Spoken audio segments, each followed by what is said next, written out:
talked about last week in a very heavy law and order convention, with Trump running that playbook, what an easy opportunity, what a gimme it was for him politically, where it would have cost him nothing to express some sympathy for Jacob Blake, to say, even to say the case is under investigation, but my God, my heart goes out to the family.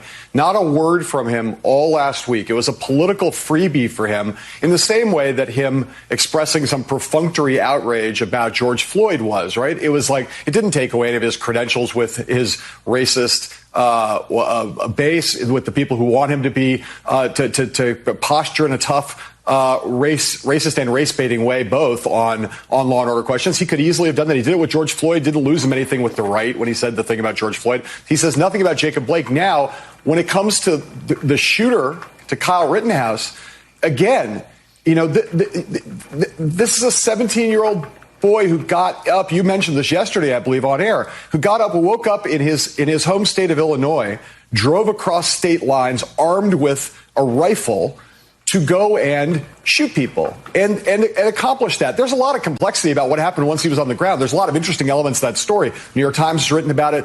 Trump is off, though, on a tangent. The core part of that story is a white, Trump-supporting, MAGA-loving, Blue Lives Matter social media partisan, 17 years old, picks up a gun, drives from one state to another with the intent to shoot people.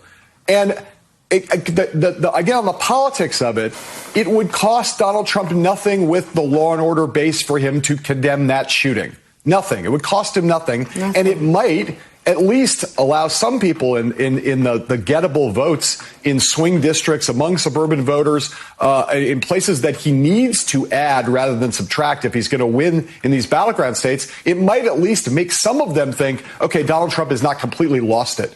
This is not a totally grotesque, inhuman force in the White House. At least he's acknowledging that it's terrible that a black man got shot in the back 7 times, and it's not good that a 17-year-old vigilante, arguably a domestic terrorist, picked up a rifle, drove to a different state to shoot people. These are not hard calls.